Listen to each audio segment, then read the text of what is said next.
Hi guys, it's Brooke here. I have a super quick favor to ask.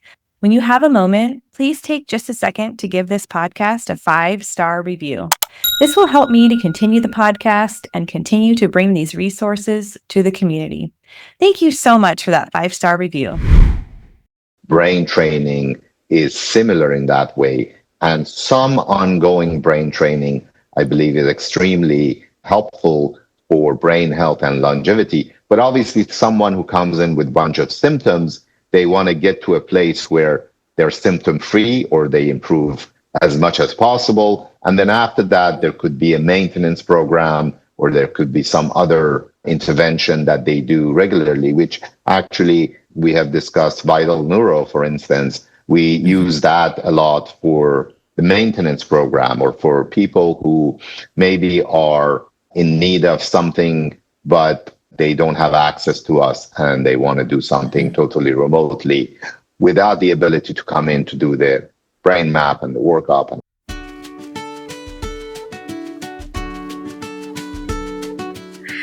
Okay, we're going to get started. I'm very excited about our topic today, and this has been something I've been really interested in learning more about, and certainly had a lot of clients access the types of treatments that we're going to talk about today. But we have a real treat, a real expert in the field, and today we're going to be talking about the latest neuroscience technology that is available to help with mental health and brain health and longevity, and to really support individuals having peak performance in their brain health. So I'm really excited to introduce to you our guest, Dr. Kamran Fallahpour.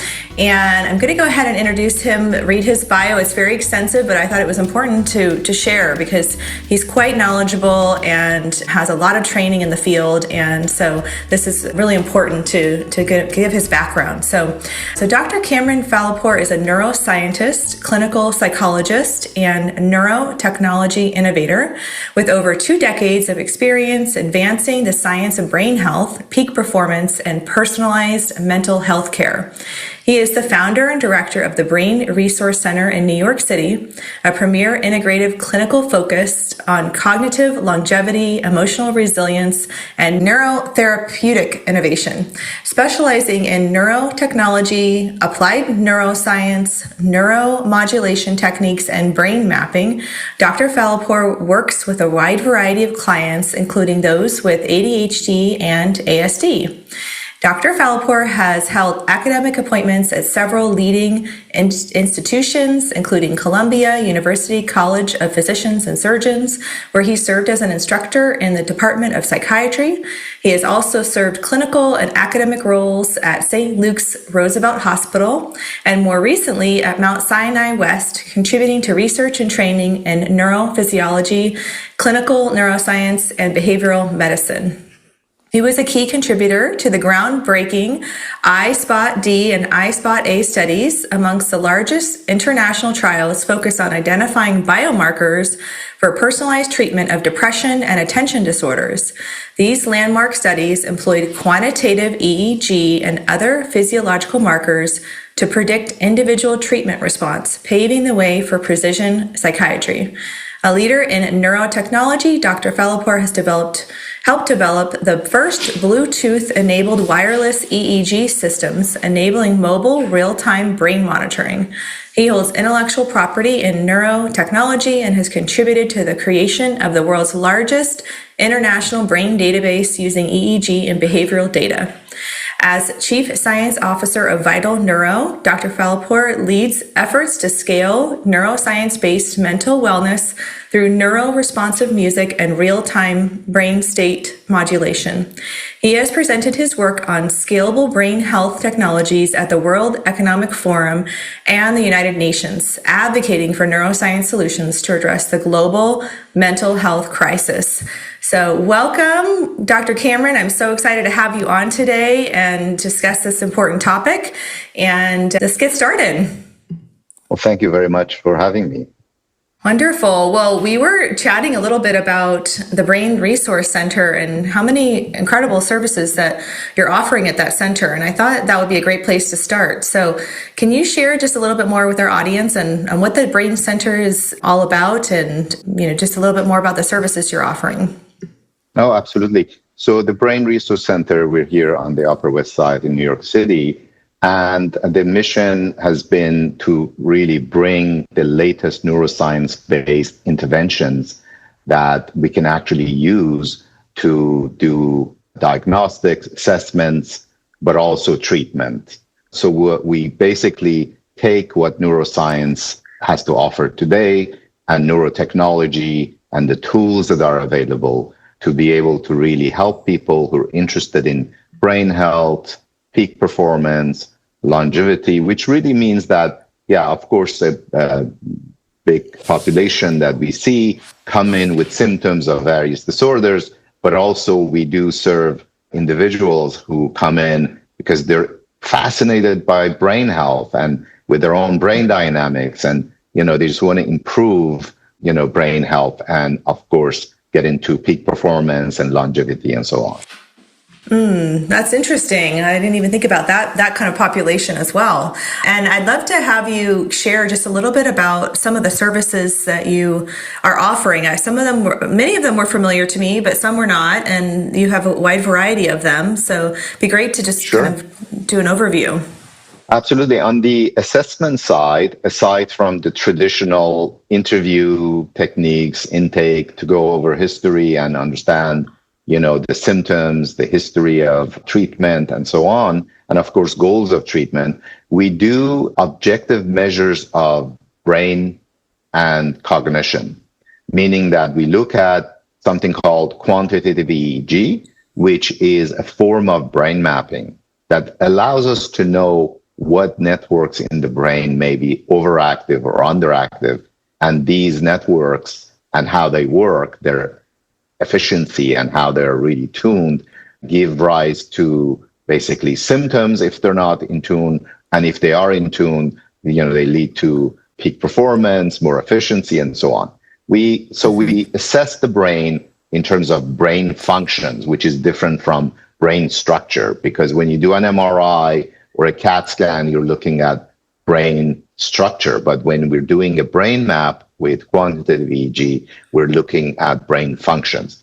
We also do evaluations that are more based on looking at cognition, meaning things like attention, focus, memory, different types of memory, executive functions, and so on, to really understand not only how the brain dynamics are kind of telling us about what dynamics there is, but also look at the actual performance. How do you perform in tests of attention, focus, memory, and so on? Because aside from emotional regulation, which is a big part of what we do, people are also interested in improving their attention, focus, memory, and so on, which is part of basically what we use every day in daily life. Mm-hmm. And do you do follow-up EEGs when do you provide that an evaluation and you do check-ins? Absolutely. I'm glad you're asking, because even though it's not always necessary to do follow-up, because many of our clients do it in the beginning and we start to do our treatment or intervention and the symptoms start to basically go away and they start to feel better. So there is often no need to redo it, but sometimes there is a need, and sometimes there is just curiosity. It's like, how I'm feeling better.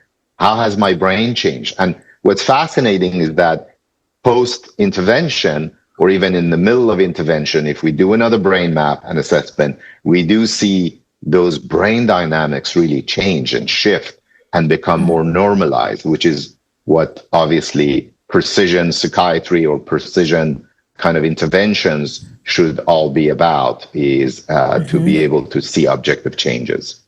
Right, absolutely. And so when you're doing these evaluations, are you then customizing a treatment plan with all of those therapies or services that you're offering on your website? Absolutely. That's a great question. So the value of doing the brain mapping and the neuropsych and all the other interventions we do in terms of assessment is not only diagnostic. Diagnostics is a part of it.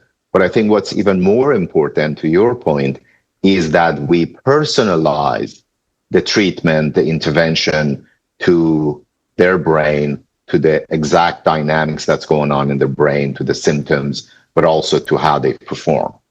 Yeah, I love that. And I think that that's so important because especially when we're thinking about autistic individuals, every autistic individual is so different and unique. And so I'd imagine that it really is a highly customized approach that's required to support each individual. Absolutely. Yeah. Not everyone with autism or spectrum disorders or ADD for that matter, which we also see a lot of children and adults with ADD. And they obviously have overlapping symptomology with ASD.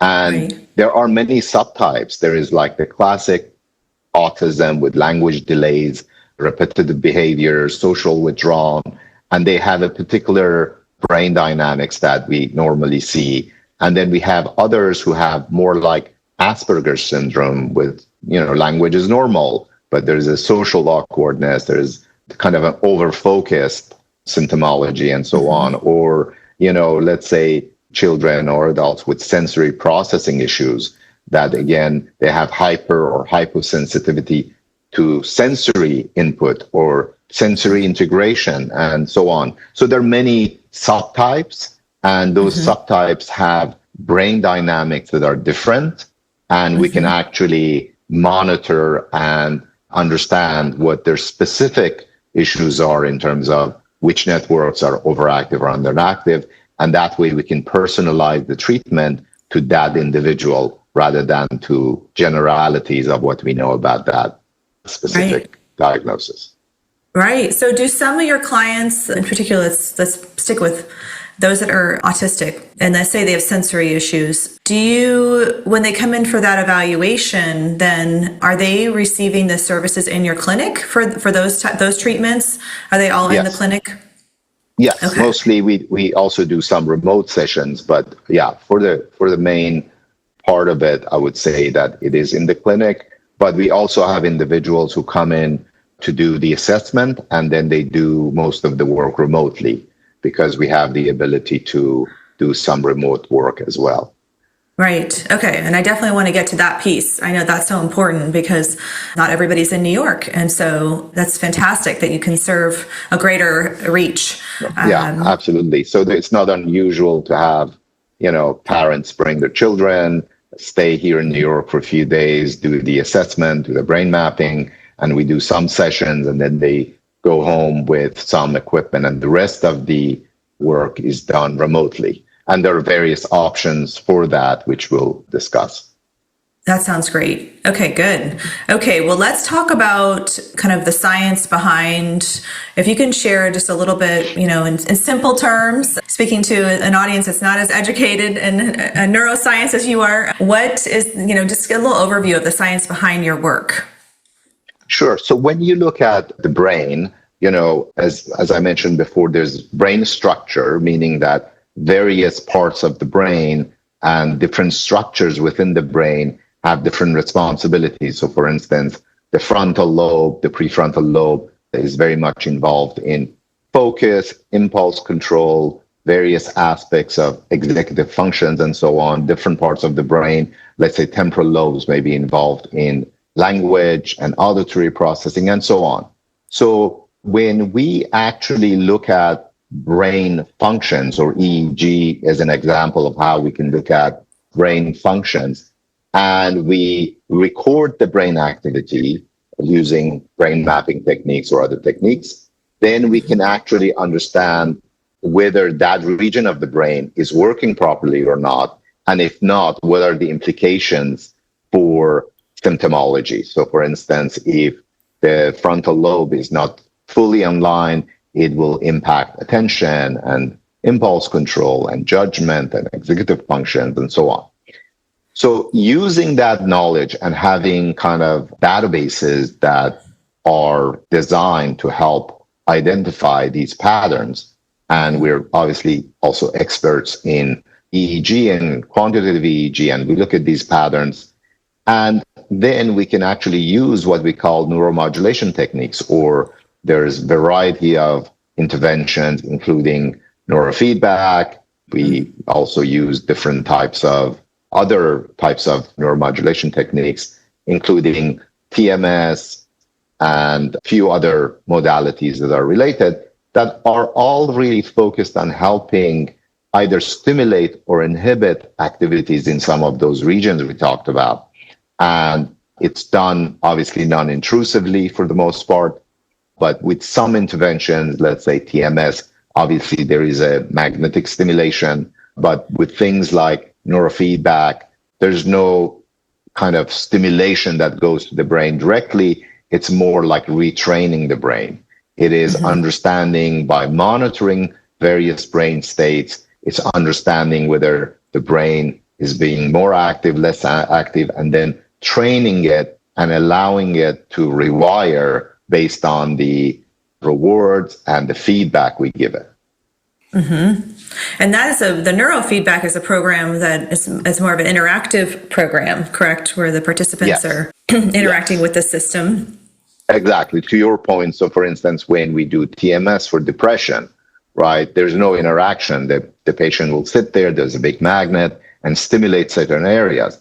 Whereas with neurofeedback, there's actually a feedback loop, that there is an engagement of attention on part of the patient who interacts with the program. The brain is being monitored in real time. And obviously we know the algorithms for when they're more focused, less focused, or they're more anxious, less anxious. And then we reward the brain and we reward the ability to improve that type of functioning in that region by monitoring and giving feedback in real time.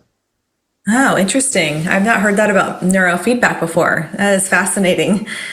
Let me give you an example, actually, that I heard from one of my patients, which I think kind of puts this in perspective. We were talking about how sometimes it's hard to pay attention to things, whether someone has ADD or maybe ASD on the spectrum. And, we were talking about how, watching TV, for instance, is not that difficult for most people who have attentional issues, right? They can watch a movie because it's entertaining.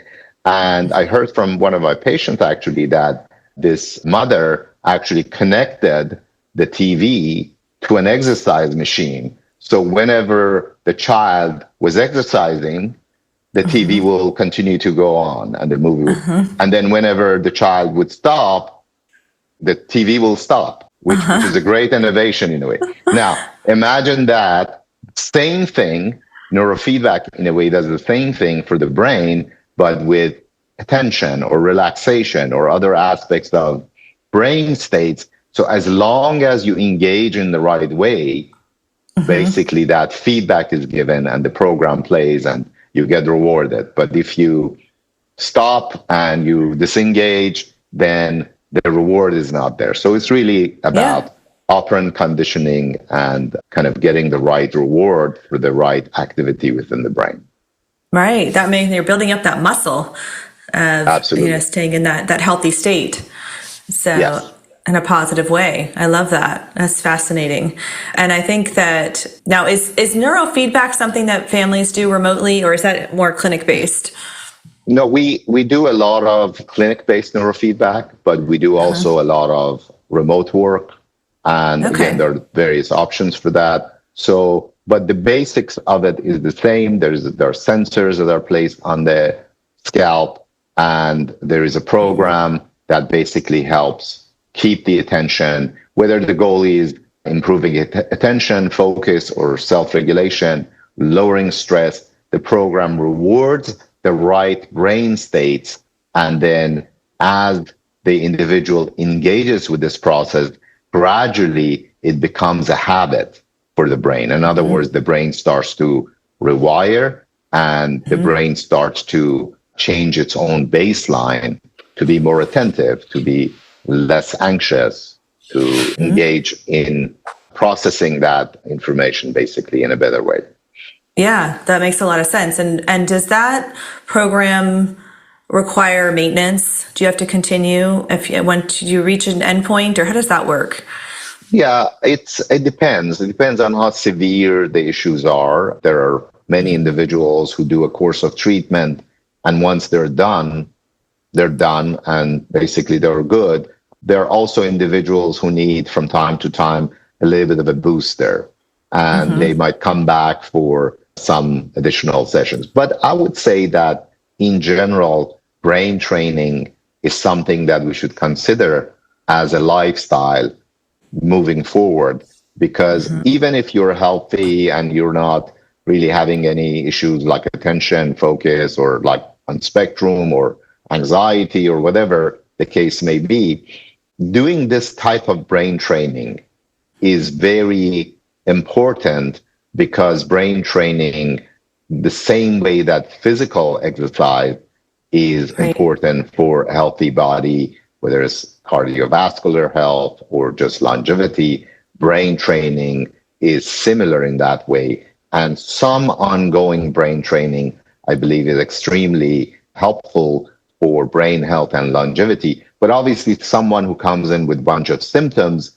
they want to get to a place where they're symptom-free or they improve as much as possible. And then after that, there could be a maintenance program, or there could be some other intervention that they do regularly, which actually we have discussed Vital Neuro, for instance. We use that a lot for the maintenance program, or for people who maybe are in need of something, but they don't have access to us and they want to do something totally remotely without the ability to come in to do the brain map and the workup and all that. Right. Okay. Well, I'm glad you mentioned that. And that makes a lot of sense. And I think that's so important. It's just part of our society and our culture to work on that brain training. I think we talk about it, but not to the extent probably we should, with the issues that we deal with, the dementia and things like that. It just made me think, gosh, that makes a lot of sense. So, Absolutely. Actually, you mentioned dementia. There's a growing group of people over, let's say, age 50 or 60 who start to feel cognitively they're not as sharp as they used to be. Maybe their memory is not as good. Maybe they're having trouble with word finding. And for that population as well, there's a diagnosis called MCI, minimal cognitive impairment, is those individuals who actually feel that their cognition is not as good. And some percentage of that population ends up having Alzheimer's, dementia, etc. But many of them don't end up having that, and they want to just improve their cognition and self-regulation, attention regulation, memory, etc. And again, the work that we do at the clinic or with Vital Neuro is a very good candidate for people to engage in that process. Oh, that's fantastic. I'm glad that you shared that. Yes, I think that I bet a lot of people can relate to that experience that you described in that age group. And I think that's a great way to be proactive and preventative and to really support that brain health. So you mentioned Vital Neuro. Let's switch gears and talk a little bit more about Vital Neuro. This is something I'm excited to talk more about, and it's new to me. And so if you could share just a little bit about what Vital Neuro is, and I'm excited to dive deeper into this. Sure. So as at the Brain Resource Center, as we were doing for a couple of decades, we're doing work with obviously families, children, adults, and we realized that the benefits of these interventions are really hugely impactful, but we're only serving a small population in Manhattan who can afford, who can kind of afford our services or come in or have access because of logistics. And then the thought was, well, how can we impact more people? How can we democratize the access to neuroscience-based interventions? So we took some of the core science of what we had experienced with Brain Resource, with the brain mapping, with the other interventions and some innovations we had used, and then we put all of that in a small package in a headphone, which I will actually show you. So it's a headphone format that is an attractive kind of format where you can just wear it like a regular headphone. But in fact, it has multiple sensors. that picks up brain activity as you're wearing it. And the device monitors the brain in real time. And it's very similar to neurofeedback. And it has algorithms that interacts with the program. So one needs an iPhone or an iPad to really do a type of version of neurofeedback that can be done at home, that's automated and doesn't necessarily need a clinician to be involved. And this is the kind of work we do a lot when someone is finished with their treatment, but they want to basically continue with some kind of a daily regimen. What's unique about this is not only the placement of the sensors and the kind of strategy of how we've chosen particular networks in the brain that are often indicated in cases of ADD, ADHD, the spectrum disorders. So we're really dealing with specific networks that can help with self-regulation, attention regulation, kind of lowering the motor overactivation, which I'm sure, as you're aware, a lot of times in ASD and in ADHD, there's a lot of need for calming down the nervous system, but also at the same time, improving the attention network and the regulation of attention and so forth. So with all that, this device is able to kind of help with that with an app that's very engaging and actually helps to choose different protocols, whether you want to de-stress or relax or improve sleep or improve attention and so on. You can then choose those. There's more content that I can share with you about the sound and music and other parts of it, but I'll leave it at that to see if you have any questions. This show is brought to you by Therapeutic Approach to Growth.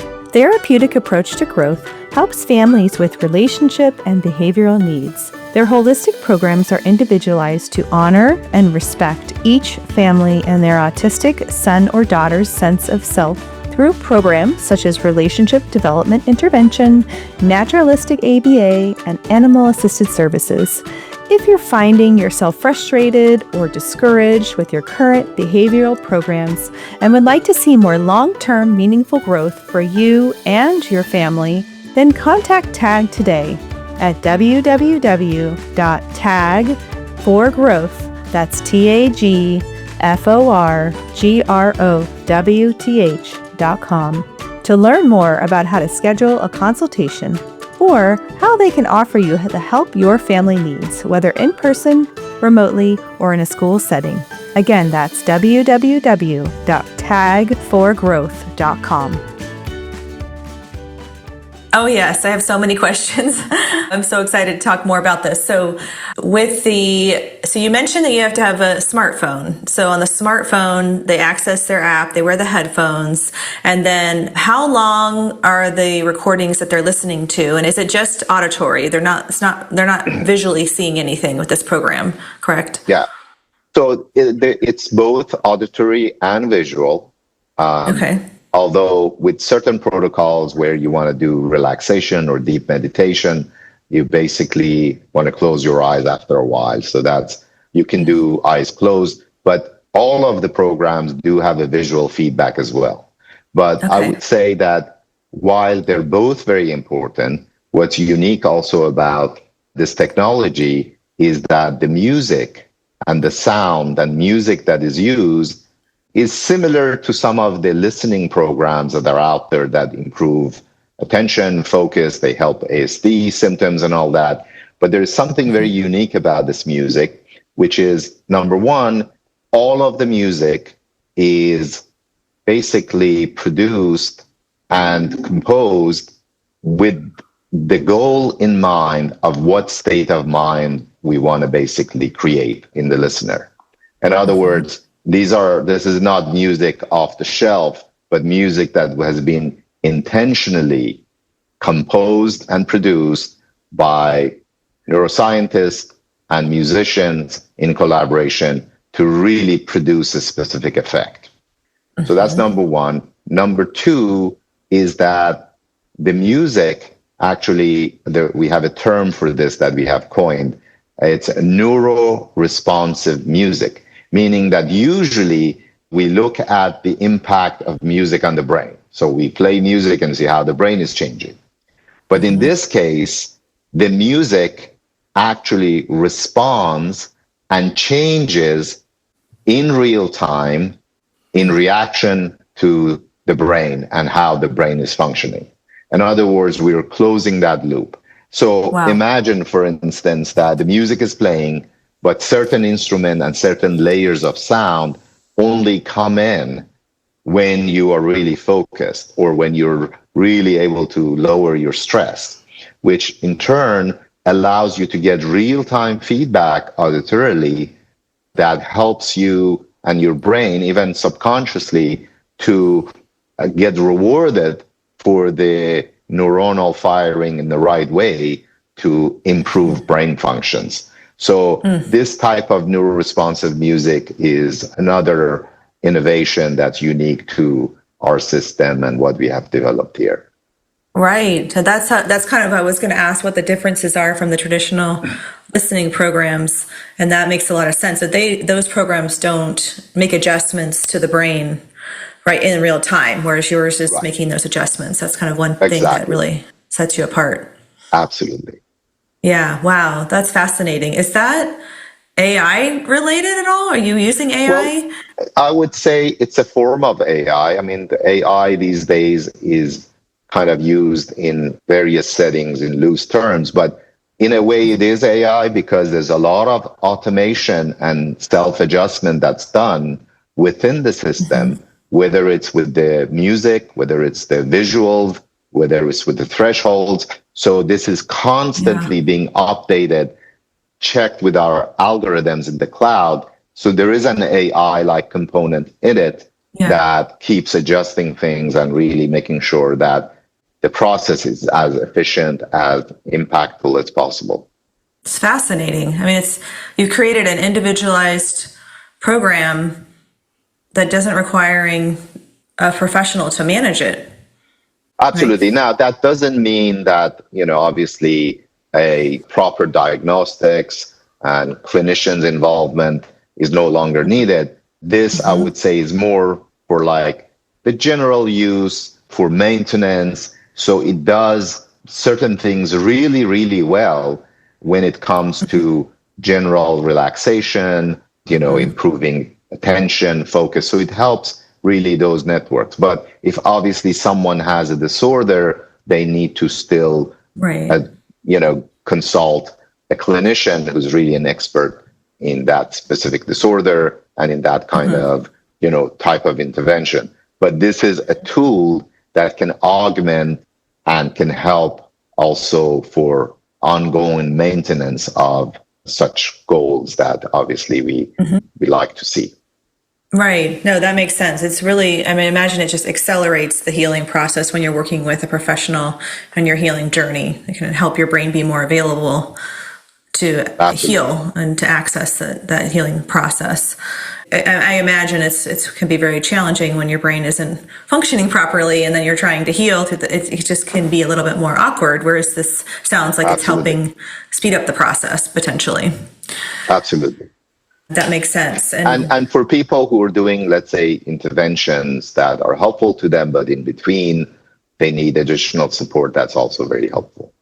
Okay, great. So how long do you typically listen to the recordings? Is that also customized per session? It's customized and depends on obviously how much time the person will spend on it. Let's say on average, if you spend 20 minutes a day training, that's really good. Not everyone has time for it. Some do more than that, some do less than that. Therefore, there are various lengths that are allowed.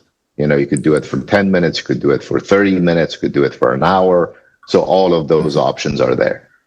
Okay, great. And now with individuals with autism, we know that they can move around a lot, especially children. And you mentioned that there's a visual component. Are they able to, for those that can't really relax and sit still and do need to kind of move, are they able to wear the headphones and access? Yes, I think that, in fact, this type of tool or intervention is quite helpful in situations where the person is more mobile because you're not attached to any wires. You're not attached to anything that's going to kind of make it difficult. Obviously, if there's too much movement, it may temporarily make the data less accurate. But overall, the process can still happen. The music still does its job. And even if they are moving around a lot and so on, there are still bits and pieces of data that gets through that can make the process still valid and very helpful. Yeah. Okay. That's great to know. And with autistic individuals, as we know, there's such a wide spectrum of symptoms and challenges and strengths. And is there kind of a specific group or age group or ability level that works better than others for this program? Yeah, that's a great question. Normally, we start to work with individuals like with children above age 6, although I've had many cases where the parents wanted us to intervene even at age 3 or 4. And it's still been helpful to do it, but obviously it's more helpful, or it's easier to work with children who are a little bit more mature, that they can basically be more present or sustain attention for a bit longer. So normally we recommend starting age 5 or 6, depending on the developmental level. So, those options are there, but it also varies. I've seen a lot of improvement with mild to moderate autism spectrum disorder issues, very meaningful changes. With moderate to severe, there is still a lot of help, and it can be very meaningful, but obviously because of the level of presence and also mobility or motor activity, it can diminish to some extent the effectiveness of the intervention if that's to excess, But I would say even for that population, it's still better than not doing anything. And just the music itself can be very effective as well. Okay, great. Now, with the individuals with autism, what are the kinds of changes? You've mentioned it throughout the conversation, but I'd love to hear with the autistic individuals and specifically autistic individuals, what are the types of changes that you would expect to see with the Vital Neuro program?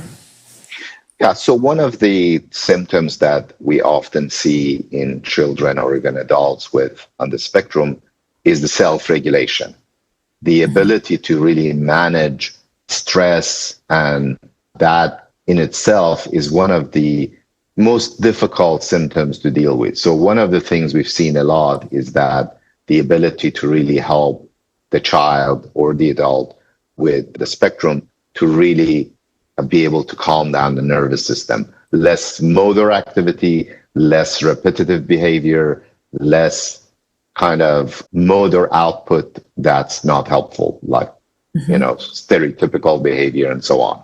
And the reason for that is that, not only stress and lowering kind of stress and anxiety is quite helpful, but also some of our protocols work with calming down the motor system in the brain, and that's very helpful. The other thing that is quite helpful is obviously just self-regulation in general.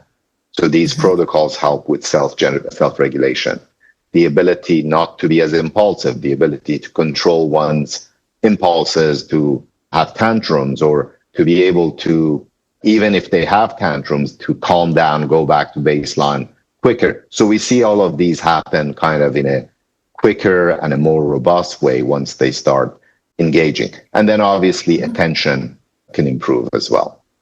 Oh, that's fantastic. Again, that is just a testament to, if you're able to work on those areas, they're going to be more available for the other therapies that they're experiencing. So, that makes absolutely. A lot of sense. And the other point, to your point, is that you see in many cases, whether the issue is ADD or it's, autism spectrum, or the brain gets locked into a particular state and learning doesn't occur as well. So let's say you do a lot of speech therapy, but it's just scratching the surface, right?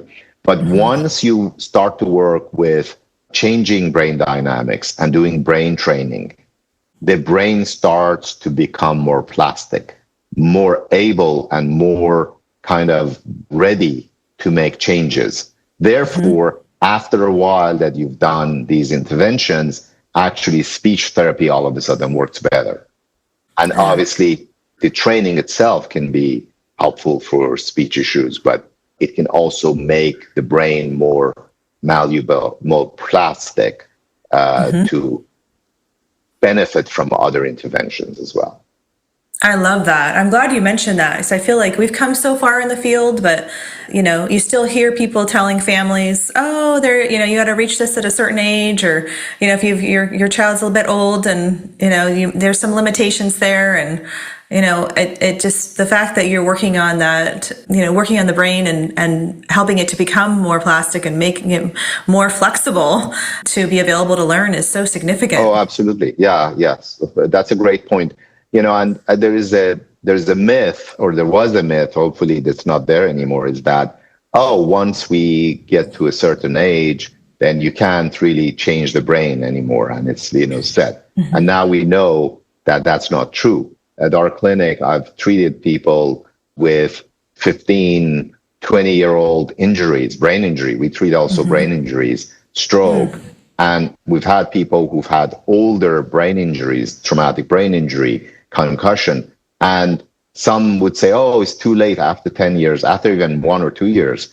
We used to hear, most, symptoms will just kind of are there. You got to accept them. It's not true. We see that with these interventions, we're able to actually change the brain dynamics, and the brain changes, even though, let's say, the injury is old, or let's say people we treat people in their 80s, and these interventions still help. So I think that's important to note. It's so important. I think it's kind of is a testament to why I wanted to create this podcast, that, it's all about hope, that we just don't give up on, and we maintain hope that, we can still make, advancements, and regardless of the diagnosis. So, Absolutely. I love that. I think I mentioned to you when we talked earlier to prepare that, you're a very curious person. And I love that, you've really, taken the time to figure this out, and to really get this type of service available. And, it's so important. And I just appreciate what you're doing for the community, because I think it's so important. Well, thank you very much for that. And I appreciate what you're doing to get the message out, and to really be able to help people be able to change their brain dynamics, especially people. I know that, for instance, I've seen this so many times in my practice, that parents and caregivers to children who are on the spectrum, they are so stressed, and they go through, and sometimes I kind of just observe what they do for their children, and I'm like, how can you have so much passion, determination, and empathy to do all this? And it's really remarkable how much they do for their children. And stress levels for them is quite high. In fact, we recommend that they engage in some kind of a self-help intervention like Vital Neuro, or if they're in New York, obviously they can come to the clinic. But because it's important for the caregiver to be at their best in order to give that care that they give, that takes so much. We are very aware and appreciative of that. Yes, I love that. I'm so glad you mentioned that. I am a big proponent of that as well. And I think that's so important. And that's fantastic that they can access the Vital Neuro, and it can be in the clinic if they're in the area. And when they're accessing the Vital Neuro, do they have their own app that's separate from their child's app, or is just one app and that it just adjusts to the person? There are different usernames, so they can have their own profile. Oh, great. Oh, that's fantastic.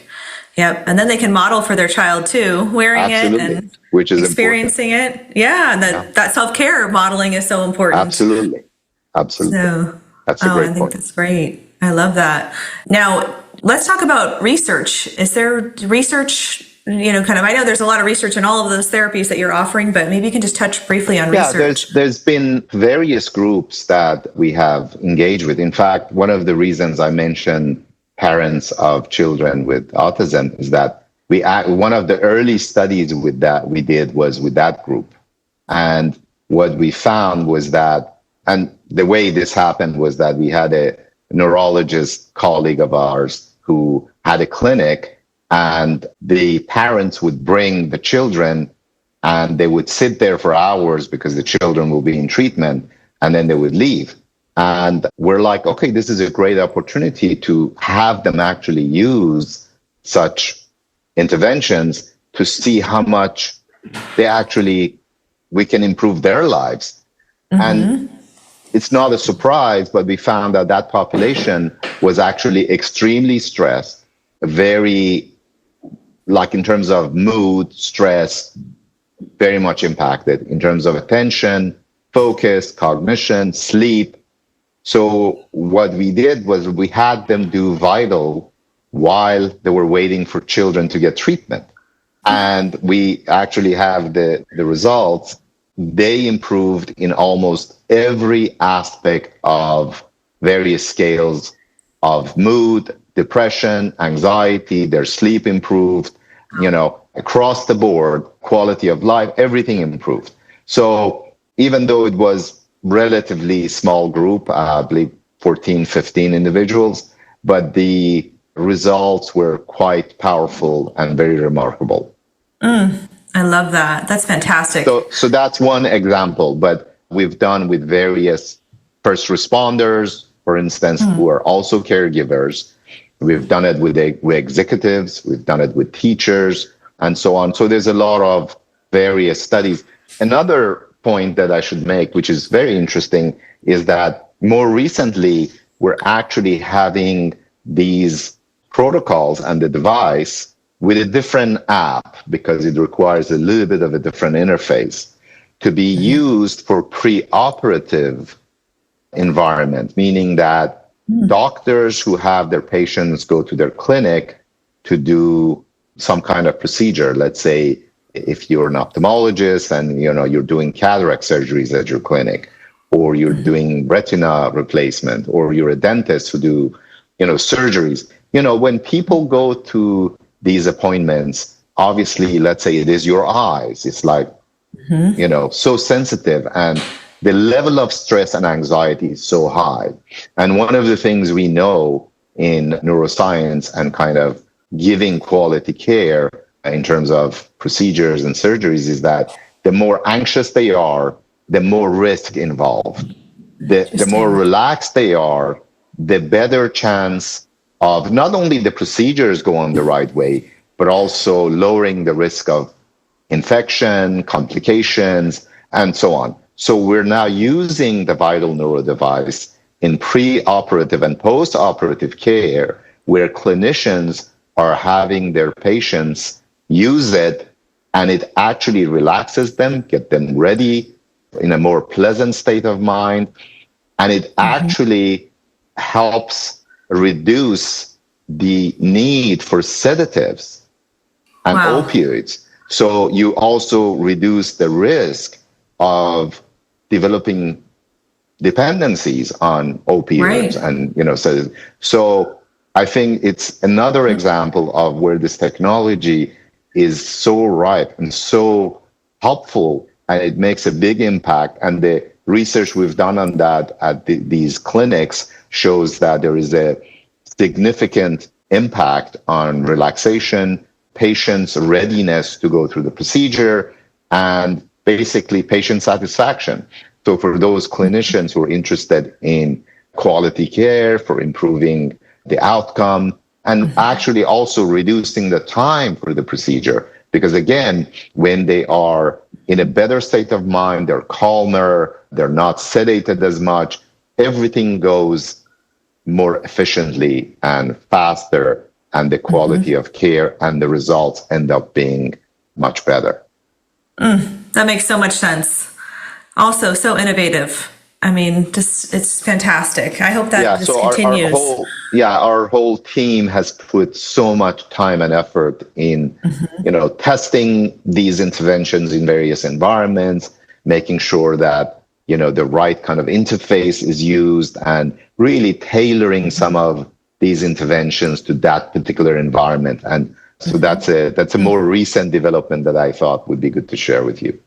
Absolutely. I'm excited to see what comes next, because you're not going to stop. I can tell you're going to just keep finding new places to serve. Yes. So, absolutely. I love it. Well, fantastic. Well, thank you so much for this amazing information. I'm excited to get this out there and hopefully, get some of our clients to experience it. And I can see the benefits just based on what you're describing. It makes a lot of sense. So, well, thank you. Thank you so much for inviting me, Brooke. And, I think it's an important message to really get across, and thank you for all your efforts to put together such podcast that informs people and educates people and hopefully changes their lives and their loved ones. Yes, thank you. That's just my mission. Just get this information out there that people may not know about. And so I'm grateful that I was referred to you and found your information. And I'd love to have you share where people can find you, both of your centers or both of the websites. Absolutely. So our clinic is on the Upper West Side in Manhattan. It's Brain Resource Center. So it's www.brainresourcecenter.com. And then Vital Neuro is vitalneuro.com, and you can access it online. Basically anywhere you are, you can have access to that technology as well. Perfect. And I'll have all that in the show notes as well, so our listeners can click on those links and get that information. And thank you again. I really appreciate it, and I hope you have a wonderful rest of your day. Thank you for having me. I'm dancing on the edge again. The wind is calling my name. I'm dancing on the edge again. This time I'm not looking back there. You can change me, you can tell me down. I'll leave echoes in every place I find. I'll break the molds with the rebels mind. I'm a hurricane of free born mind. The information provided on this podcast is for general informational purposes only. The content shared is based on the experiences, opinions, and perspectives of the hosts and their guests and should not be construed as medical advice, diagnosis, or treatment recommendations. The discussions and topics covered are intended to foster understanding and awareness of autism therapies, but are not a substitute for professional medical guidance. Before making any decisions regarding therapies or treatments, we strongly encourage you to consult with a qualified healthcare provider who can provide personalized recommendations based on your unique circumstances. By listening to this podcast, you acknowledge and agree that the hosts, guests, and producers are not responsible for any consequences, damages, or outcomes arising from the use or application of any information during the show.